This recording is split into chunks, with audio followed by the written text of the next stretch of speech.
Okay. Hey everybody, I just wanted to talk real quick and answer one of those questions that I see discussed on the forums and that sort of thing a lot as far as the Katana line goes. Um, should you get a 50 or a 100? Now, I don't own the 50.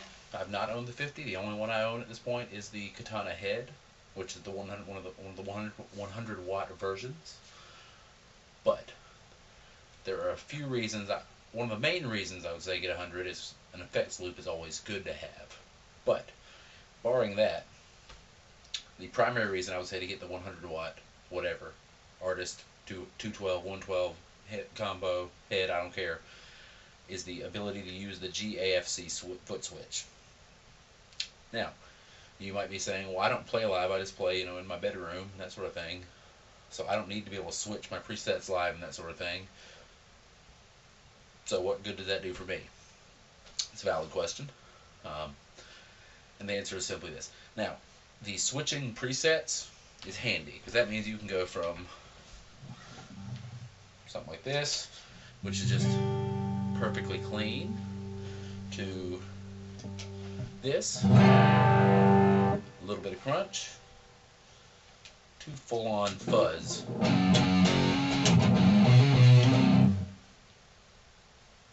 At the tap of a button. Now that's good. That's useful. That's not the main reason though. Because you can do that, especially if you're just a bedroom player, you can do that pushing the buttons on the top of the amp. But what you can't do pushing buttons on the top of the amp is, for one thing, plug in 2 extra effects pedals, or expression pedals. If you've got the GFC, you can have 1 plugged in the back of the amp, and then 2 plugged in the GFC, so you could have 3 separate expression pedals plugged in, controlling 3 different things. You could have 1 set up as your full-time volume, 1 set up as a wah, 1 set up as a whammy, 1 set up to control your reverb, whatever. And that could change per preset, so you got a lot of options there, which are just good to have. Okay, but even that isn't the main reason I would say to get 100 watt with a GAFC.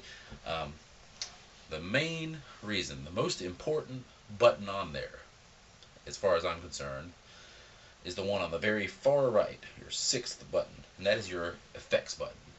Because what that lets you do is, let me find a preset that's got lots of effects built into it. I think this one does. Yeah, this preset has all 3 effects. So it's got a boost, an effect of some sort, and a reverb. You can hear that. So we're going to hit the effects button. Now, what that does is it changes the function of each button. Now, a lot of you already know this, but for the people who have the 50, they don't know it because they haven't dealt with it, right? So I just want to sort of make this as an informative thing so people can know what they've got they're working with. So here's with everything on, the sound.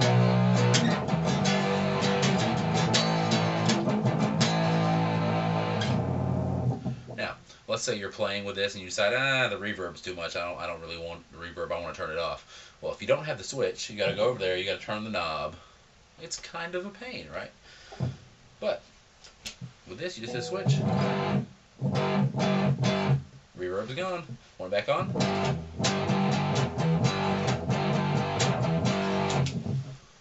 So that's cool. Let's say you want to turn the boost off or on.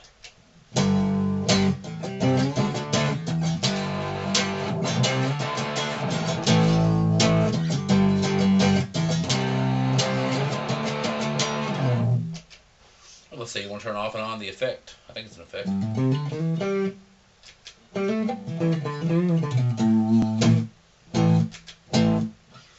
Okay, so you see, that's one of the things you can do. And another great thing you can do with the GAFC that you can't do without it is when you're setting up a preset. Like let's say I wanted to set this preset up with just the reverb on at the start, right? If I saved it right now into Tone Studio,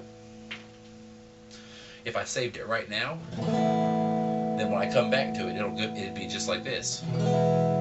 But it'll remember the settings for the other two knobs, so to speak, and I can turn them on by just tapping the switch instead of having to go turn the knob and get it to the right setting.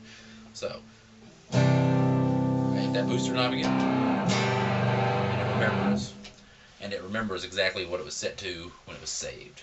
So that is probably, in my opinion, the best reason to go ahead and get you a 100-watt with the GAFC, because it opens up a lot of capability within the Katana amps. Now, I'm sure I know the 50 is a great amp from talking to people who own it. And depending on what you're doing, yeah, it could definitely work. I'm tempted to buy one myself just because I keep seeing them come up for like sub $100 used. I just haven't done it yet because I got other things I got to worry about. But one of these days I might just do it. And it'll be a great little combo to have. But I'll miss having the GAFC capability because it's just it expands the amp so much. It gives you basically a mini pedal board designed specifically for the amp that you can reprogram per preset. It's kind of hard to beat. Now so that's my thoughts on it. If you have a different opinion, that's fine.